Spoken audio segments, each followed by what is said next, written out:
Hello दोस्तों, आज का हमारा विषय है भाषा और व्याकरण। आज हम जानेंगे भाषा क्या होती है और व्याकरण क्या है। तो आज हम ये दोनों के बारे में चर्चा करने वाले हैं। तो चलिए दोस्तों, वीडियो को प्रारंभ करते हैं। देखिए दोस्तों, ये जो हमारी भाषा है, ठीक है, हमारी जो राष्ट्रीय भाषा है, हम जानते हैं कि हमारी राष्ट्रीय भाषा हिंदी है। अब हिंदी होने के पीछे कई सारे कारण हैं, तो हम उसी कारण को जानेंगे। तो क्या क्या कारण है? देखिए दोस्तों, हिंदी बोलने वालों की संख्या लगभग 60 करोड़ है। ठीक है, कितनी है? हिंदी बोलने वालों की संख्या लगभग 60 करोड़ है। और बहुसंख्य लोगों की भाषा होने के कारण यह हमारी राष्ट्रीय भाषा बन गई है। ठीक है, अब देखिए, अधिक से अधिक लोग जिस भाषा को बोलेंगे तो उसी भाषा को राष्ट्रीय भाषा के रूप में दर्जा मिल जाता है। तो हमारी जो राष्ट्रीय भाषा है, राष्ट्रीय भाषा क्या है? हिंदी है।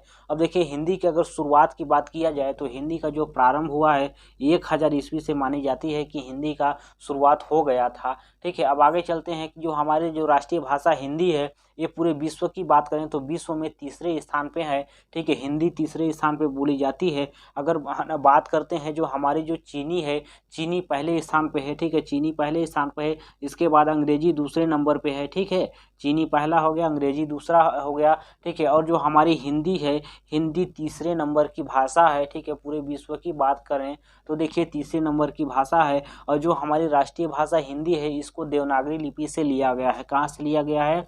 देवनागरी लिपि से लिया गया है। ठीक है, अगर हम और आगे बात करें तो जो हमारा संविधान है, संविधान के भाग 17 अध्याय 1 की धारा इतना के तहत इसको दर्जा प्राप्त है, हमारी राष्ट्रीय भाषा हिंदी को। ठीक है, तो ये हिंदी की कुछ सामान्य जानकारी हो गया। अब हम देखते हैं जो हमारी हिंदी जो बोली है, ठीक है, इसको कितने उपभाषाओं और बोली में बांटा गया है। तो जो हमारी राष्ट्रीय भाषा हिंदी है, इसकी 5 उपभाषाएं हैं और 18 बोलियां हैं। कितने हैं? देखिए, 5 उपभाषा और 18 बोली है। अब हम जानते हैं कि जो हमारी 5 उपभाषा है, ठीक है, वो कौन कौन सी है। तो देखिए, जो हमारी उपभाषा है, पश्चिमी हिंदी हो गया, पूर्वी हिंदी हो गया, ठीक है, बिहारी हिंदी हो गया, राजस्थानी हिंदी और पहाड़ी हिंदी। ये हमारी 5 उपभाषा हैं। अब उपभाषा के अंतर्गत कई सारी बोलियां होती हैं। तो बोली की बात करें तो हमारी जो हिंदी है उसमें 18 बोलियां हैं। ठीक है, अब चलिए हम जानते हैं कि उपभाषा के अंतर्गत कौन कौन सी बोली है। ठीक है, देखिए, पश्चिमी हिंदी की अगर बात करें तो पश्चिमी हिंदी के लोग कौन कौन सी भाषा है ना बोली बोलते हैं। तो देखिए, ब्रज बोलते हैं। ठीक है, कौन सी बोली बोलते हैं? ब्रज बोली हो गया। ठीक है, ब्रज हो गया, खड़ी बोली हो गया, कन्नौजी हो गया, बांगरू और बुंदेली।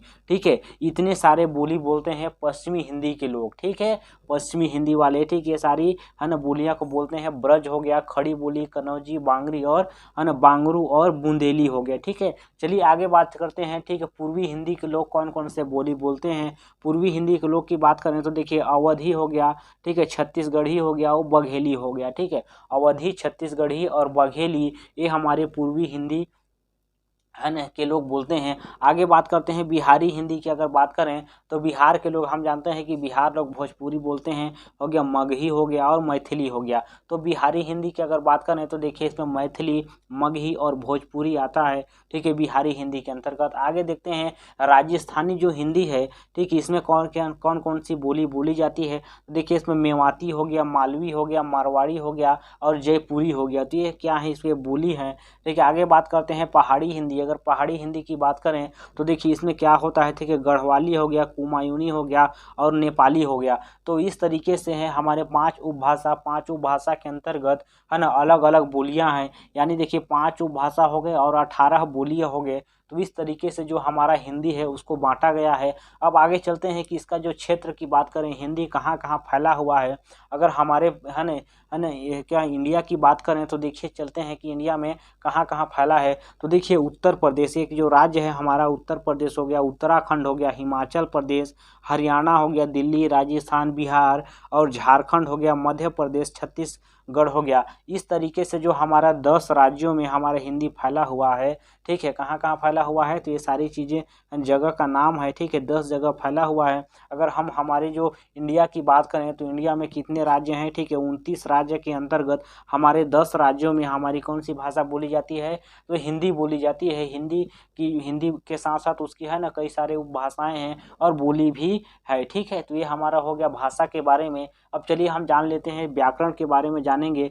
तो जो हमारी व्याकरण है, व्याकरण से ही हमारी भाषा बनी है। अब जो व्याकरण है वो हमारी देवनागरी लिपि में है ना लिखी गई है। ठीक है, तो चलिए देखते हैं जो हमारी देवनागरी वर्णमाला है, इसमें अगर हम बात करें वर्णों की तो टोटल वर्ण हमारे होते हैं 52 होते हैं। कितने होते हैं?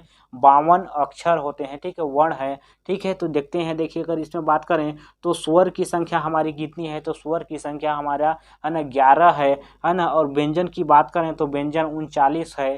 ठीक है, विसर्ग, एक विसर्ग होता है और एक अनुस्वार होता है। ठीक है, तो देखिए अगर स्वर की बात करें तो अ से लेकर औ तक, ठीक है, जैसे अ आ छोटा ई बड़ा ई होता है ना। ठीक है, तो इसको हम कहाँ से लेते हैं? अ से लेकर, देखिए स्वर की बात करें तो अ से लेकर औ तक जितने भी हैं वो हमारे स्वर में आएंगे। ठीक है, व्यंजन की बात करें तो देखिए क से लेकर पूरा यहाँ तक हमारे क्या होगा? व्यंजन हो गया। ठीक है, अनुस्वार की बात करें तो अंग जो है हमारा अनुस्वार हो गया। ठीक है, और आहा की बात करें तो ये हमारा क्या हो गया? विसर्ग हो गया।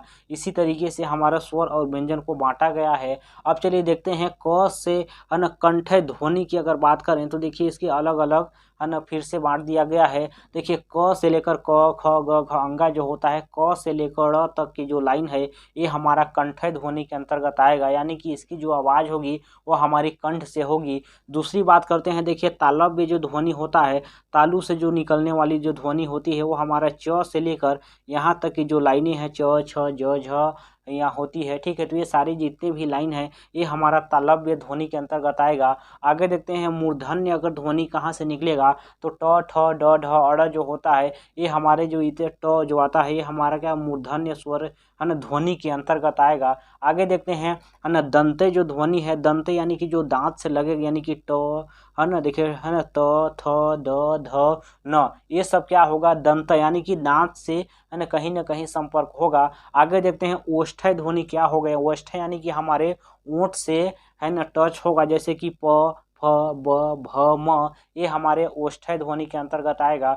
आगे देखते हैं अंतस्थ ध्वनि क्या होता है, तो इसमें होता है य र ल व, ये हमारे अंतस्थ है ना ध्वनि के अंतर्गत आएगा। आगे देखते हैं ऊष्म ध्वनि क्या होता है। ऊष्म का मतलब होता है कि ऊष्मा निकले, अगर हम इन अक्षरों को बोलते हैं तो इसमें हमें ऊष्मा निकलती है। श श श और ह, ये क्या होता है? ऊष्म ध्वनि के अंतर्गत आता है। आगे चलिए देखते हैं संयुक्त व्यंजन की बात करें तो देखिए छ त्र ज्ञान और स्र जो है ये हमारा संयुक्त व्यंजन हो गया। आगे देखते हैं द्विगुण व्यंजन की बात करें तो देखिए ड और ढ ये हमारा द्विगुण व्यंजन हो गया। ठीक है, तो आपको इसी तरीके से है ना सभी को ध्यान से देखना है। तो दोस्तों आज हम देखें है ना भाषा और व्याकरण के बारे में कि भाषा क्या होती है और व्याकरण क्या होता है। तो दोस्तों वीडियो पसंद आए तो लाइक सब्सक्राइब और शेयर जरूर कीजिएगा।